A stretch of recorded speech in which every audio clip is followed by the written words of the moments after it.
In the opening scene, we're introduced to a 21-year-old guy named Tim Lake, who resides in Cornwall, near the seas. He lives with his retired father, James, his busy mother, Mary, and his free-spirited younger sister, Catherine. Tim narrates that his family has a daily tradition of going to the beach for tea and enjoying movies in the yard every weekend, regardless of the weather. In the next scene, the family organizes a New Year's Eve celebration party, which Tim isn't particularly enthusiastic about. During the event, Tim and his best friend Jay accidentally stumble into a table, causing drinks and bottles to spill onto some guests. Later, Catherine hooks up with a man named Jimmy Kincaid, while a charming young blonde woman shows interest in Tim. When the countdown to midnight begins, the woman leans in to kiss Tim, but he instead shakes her hand and wishes her a happy new year. The woman is clearly disappointed by this, as others around them exchange kisses with their loved ones. For her, the ball that's dropping is blue. The next day, Tim is summoned by his father for a private conversation. As Tim has turned 21, James discloses a significant family secret to him, explaining that the men in their family possess the ability to travel back in time to moments that they have experienced before. Initially skeptical, Tim gradually realizes that his father is serious. To provide evidence, James instructs Tim to enter a dark space, like a closet, close his eyes, clench his fists tightly, and concentrate on the precise moment he wants to revisit. By doing so, he will find himself transported to that moment. Doubtful but intrigued, Tim enters the wardrobe in his bedroom to test this. He focuses on the previous day's party, and to his astonishment, finds himself wearing the same outfit from yesterday. Surprised by this newfound ability, Tim walks into the party once again, and this time, he avoids bumping into the table. When the midnight countdown commences, he confidently approaches the blonde woman and shares a satisfying kiss with her. Following this, Tim returns to the present and discusses more about the time-traveling ability with his father. James mentions that he has used this ability for many things in his life, but not for money or fame, but certainly to bang your mom many a time, Timmy. He also advises his son to do the same. Tim says okay, except for the mom part, and decides to utilize it to enhance his romantic life. As the summer season rolls around, Catherine's friend Charlotte pays her a visit, and Tim is instantly captivated by her. One day, while the girls are sunbathing, Charlotte asks Tim to apply sunscreen to her back. The shy nerd becomes excited at the opportunity, but when he squeezes the tube, an excessive amount of sunscreen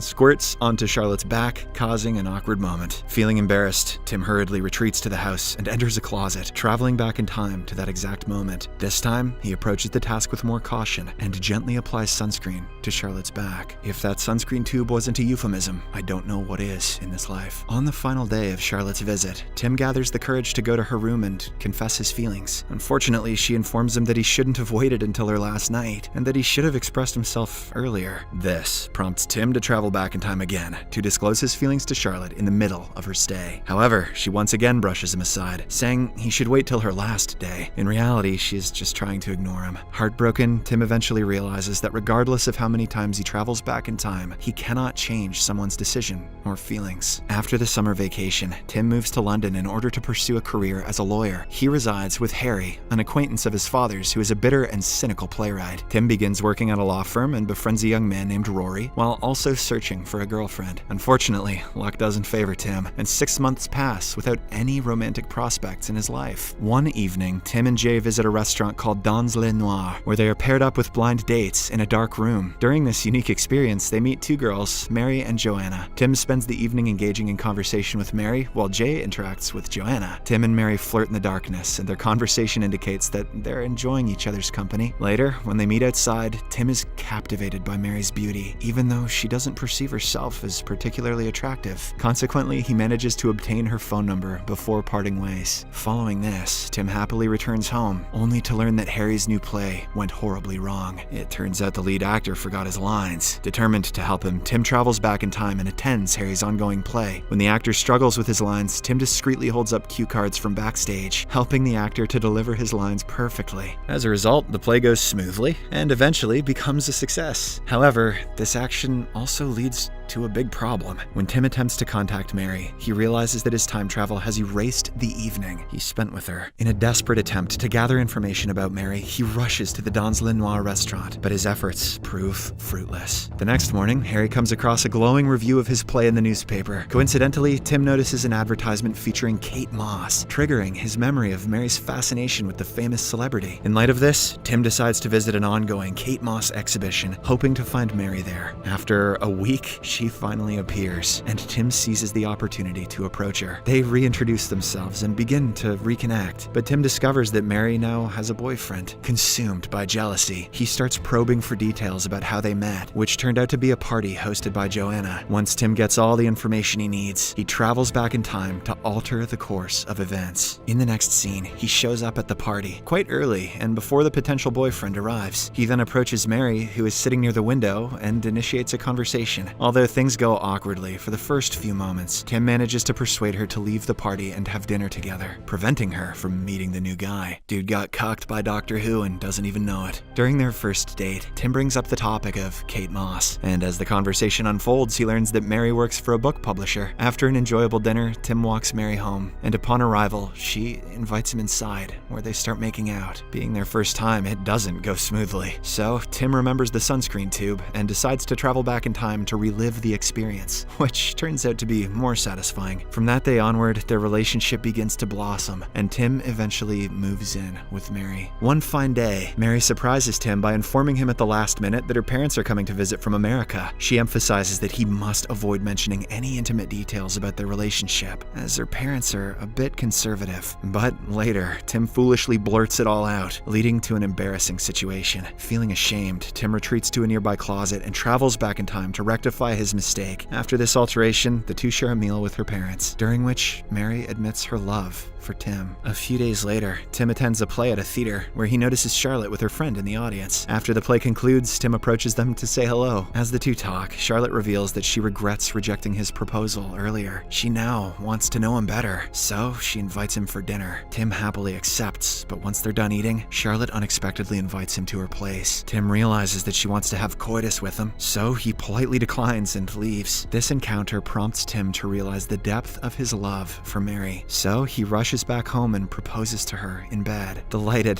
Mary joyfully accepts the proposal. The following summer, Tim and Mary visit his parents' home and introduce her to his family. In a very short period of time, Mary grows closer to Tim's family, who also develop a fondness for her. During a family dinner, Tim announces that they're marrying soon, and also shares the news of Mary's pregnancy, making everyone happy. The long-awaited wedding day finally arrives, and despite a storm disrupting the party venue, the ceremony is filled with romance and laughter. Rory, serving as the best man, delivers an awkward speech during the reception. In response, Tim travels back in time and chooses Harry as his best man. However, Harry's remarks turn out to be rude as well, prompting Tim to travel back once more and ultimately select his father, who manages to deliver a heartfelt speech befitting the occasion. A few months later, Mary gives birth to a beautiful baby girl, whom they name as Posey. Then, the family moves into their own new house. Despite their struggle with finances, Tim narrates that their happiness overrides any financial concerns. He also reflects that time travel is no longer necessary for him, as he now cherishes and embraces every moment of his life. The scene then switches to Posey's first birthday, where Tim's family, Harry, and Rory gather to celebrate, with the exception of Catherine. Shortly after, Jimmy shows up and tells them about Catherine, who is driving drunk after an argument with him. It turns out that Catherine has unfortunately met with an accident while she was on the way to Tim's place. Terrified, Tim quickly uses his time travel ability and saves his sister from her ill-fated journey. After the birthday party, Tim and Mary discuss Catherine's predicament. Tim realizes that merely saving her from the accident hasn't resolved the issues she faces, including problems with her boyfriend and her drinking habits. Therefore,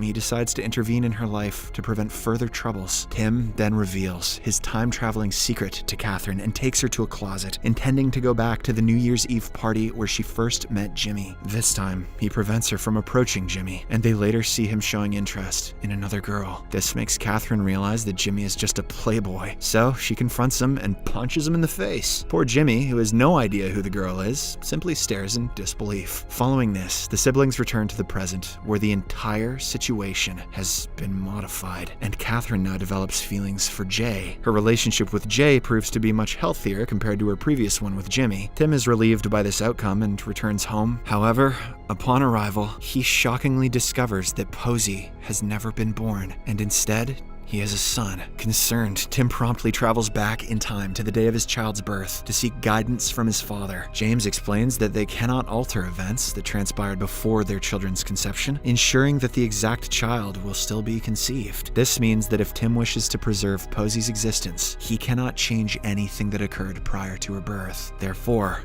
Tim accepts that he cannot alter his sister's life by modifying her past and allows the accident to take place, ensuring Posey's birth. While Catherine is hospitalized, Tim and Mary remain by her side until she realizes that she must take responsibility for improving her own life. Mary suggests that she should date someone who treats her well, and Tim recommends Jay. Once Catherine is discharged from the hospital, Tim returns home and is overjoyed to reunite with his little girl. As he plays with Posey, he subtly indicates to Mary that they should have another child. Though initially hesitant, they ultimately welcome a baby boy into their lives 2 years later, completing their small, happy family. One evening, Tim and Mary prepare to go out for dinner with the latter's publisher. For this, Mary tries on multiple outfits, but feels dissatisfied, despite Tim assuring her that she looks beautiful in anything. Finally, Mary chooses the very first dress she tried on. After getting ready, they head downstairs, only to discover that their daughter has accidentally destroyed Mary's important manuscript. Tim contemplates using time travel to rectify the situation, but at the same time, they receive a phone call from Tim's mother, informing them that his father has been diagnosed with terminal cancer. Devastated by the news, Tim, Mary, and Catherine visit their parents' home. While there, Tim engages in a private conversation with his father, who explains that time travel cannot cure his illness, since undoing his smoking habit in the past would prevent Tim and Catherine from being conceived. James admits that he had been utilizing time travel to extend his life and spend more time with his family. With only a few weeks left to live, James tells Tim to live each day twice in order to be truly happy. First, with all the everyday tensions and worries, and the second time, with all the sweet things. Tim takes his father's advice to heart and discovers happiness in his life. However, there are certain days that are better to be lived only once, like the day that his father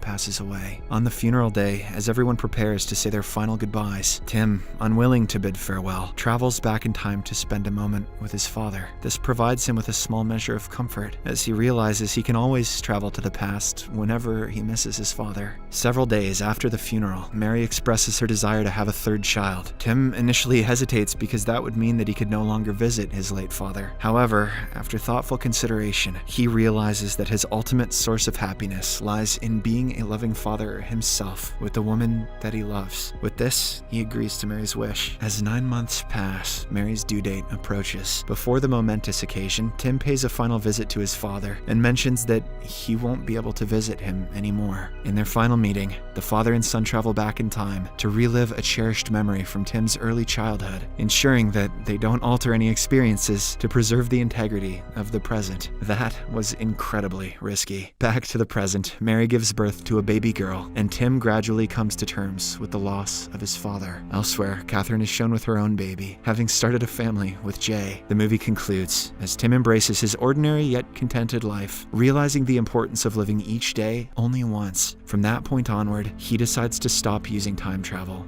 once and for all. It's a touching message, but if Timmy didn't have time traveling abilities, he'd have never been this happy. So, I'm not sure what I'm supposed to do with it.